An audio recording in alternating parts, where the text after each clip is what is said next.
A seleção brasileira feminina enfrentou a Dinamarca em seu penúltimo amistoso antes da Copa América e acabou saindo com a derrota aí por 2-1 com um golzinho da Dinamarca no final.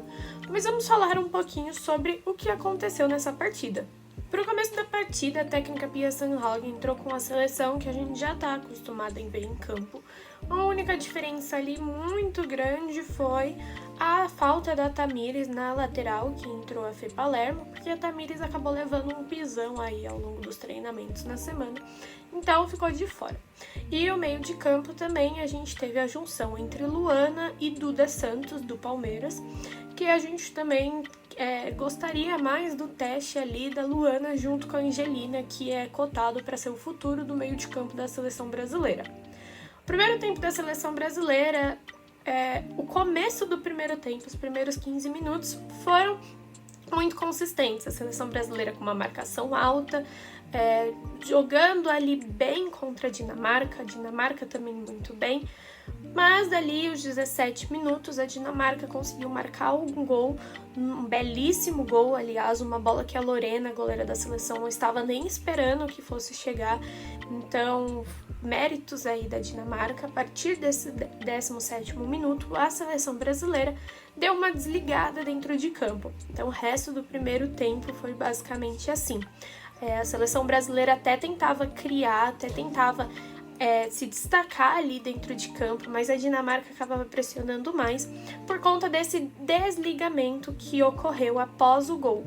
Isso é um grande problema da seleção brasileira, que na grande maioria dos amistosos, na grande maioria dos jogos, quando toma um gol, acaba perdendo ali toda a intensidade que tinha, então para de trabalhar a bola. Para o segundo tempo, quando a seleção brasileira voltou a campo, a técnica Pia Sundhage fez algumas mudanças ali ao longo do segundo tempo. Teve também uma lesão da Tainara, que ainda não tivemos nenhuma justificativa, se era somente cãibra ou se aconteceu realmente alguma coisa, mas ela precisou sair de campo carregada ali, teve essa substituição, sendo que a Tainara e a Rafael na zaga ainda estão ali se encontrando para criar essa zaga titular para a Copa América, que são testes muito importantes, principalmente contra as grandes seleções como a Dinamarca. Mas no segundo tempo a seleção voltou mais ligada, só que a gente percebeu ali 2 pontos, O que falta muito para a seleção brasileira, que a gente pôde perceber, é finalização. Isso é um ponto que a gente vem falando desde que a Pia chegou. Na era Vadão já era assim, e a finalização da seleção brasileira peca muito, essa tomada de decisão. Então, as jogadas são criadas, as bolas chegam, mas a finalização, o último passe, ele não é concluído da maneira que deveria ser. E isso atrapalha muito, porque a seleção brasileira cria, só que ela não finaliza. Então, às vezes, precisa de uma chamada individual, de uma jogada individual, que foi o que aconteceu ontem, quando a seleção brasileira conseguiu empatar com o gol da Debinha. Foi uma jogada, a Debinha recebeu a bola, ela fez uma jogada individual, marcou um belo gol, mas precisou de todo esse trabalho exclusivo da Debinha. Então, isso não pode ter na seleção brasileira. E outro ponto que a gente também percebeu bastante no jogo de ontem é que a seleção brasileira, nessas tomadas de decisões entre 1 a 1, A seleção brasileira peca muito com isso também, isso seja na linha defensiva, isso seja no meio de campo ou no ataque. A seleção ela precisa melhorar essa técnica e essa tática, essa construção de jogo no 1 a 1, porque isso está faltando muito. E contra seleções que pressionam muito, como a Dinamarca, a Suécia, a França, a Holanda, seleções maiores que elas trabalham muito bem, elas chegam muito bem, isso atrapalha demais. Já nos acréscimos, a Dinamarca marcou o segundo gol, fazendo com que o placar fosse 2 a 1. E aí a gente percebeu que nesse segundo gol, como no primeiro, foram 2 erros defensivos, A seleção estava com uma marcação bem alta e isso acabou atrapalhando no retorno. E a bola, recebia muitas bolas nas costas ontem, e aí isso acabou que a Dinamarca ficava mais livre ali para chegar. O próximo amistoso contra a Suécia também é uma seleção que gosta desse estilo de jogo.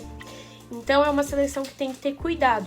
Nesse trabalho fortíssimo é importante a gente ressaltar uma evolução que a seleção brasileira tem. Nesses jogos de bastante intensidade contra essas seleções que exigem isso, a gente sente que tem um problema físico. As atletas brasileiras, elas têm uma condição física menor do que as outras atletas. Não generalizando, mas ao um todo, né? Um conjunto da seleção brasileira. Individualmente, tem algumas atletas que não. Mas um conjunto, a seleção, ela sente bastante esse lado físico. E esse é um passo que a CBF está tentando evoluir, né? Ela criou um aplicativo para controlar todos os dados das atletas. Então é uma evolução importante visando uma Copa do Mundo já no que vem. Acho que é um ponto importante a gente falar que nem sempre vem a vitória, e isso é algo normal, até porque depois dos Jogos Olímpicos vem passando por uma reformulação, mas também é importante a gente falar sobre a coesão da seleção contra esses grandes desafios, né? A gente vê que é uma tentativa de manter esse trabalho, é uma tentativa de jogar o que ela pretende, né? O que falta bastante também é que tenha mais encaixe entre as meninas. Acho que esse período da Copa América vai ser bastante importante, porque elas vão ficar um tempo juntas e vão entender o estilo de jogo, vão conseguir se encaixar melhor dentro de campo. Acho que vale a gente ressaltar que o trabalho que a Pia está fazendo, ele é muito mais do que algo só dentro de campo, né? Ele é um trabalho maior, como eu falei, desse investimento da CBF, dessa mudança nessa colheita de dados das atletas. Então, ele é um trabalho de preocupação, ele é um trabalho fora de campo. Pode ser que não traga nenhum grande título de relevância, como muitos estão esperando uma Copa do Mundo em 2023. Pode ser que isso não aconteça, mas eu acho que quando tudo isso passar e quando esse título realmente vier, a gente vai olhar para trás e vai entender o quão grande foi trazer a Pia e ter essa construção, ter essas mulheres nesse espaço da seleção brasileira. Vitórias às vezes ensinam menos do que derrotas, então é um caminho para se traçar, é algo muito importante o que a seleção está vivendo, trazendo novas atletas, tendo essa ligação base principal que antes não tinha, tendo investimento na seleção de base, tendo competições para a base jogar, tendo trabalho entre os dois. Então é muito importante e a gente só vai entender o momento que estamos vivendo quando ele acabar passando. O próximo jogo da seleção brasileira é contra a Suécia, é o último amistoso antes da Copa América, é na terça-feira, 1h30 da tarde. A seleção brasileira estreia na Copa América contra a Argentina. Primeiro jogo, a seleção mais forte que o Brasil vai enfrentar.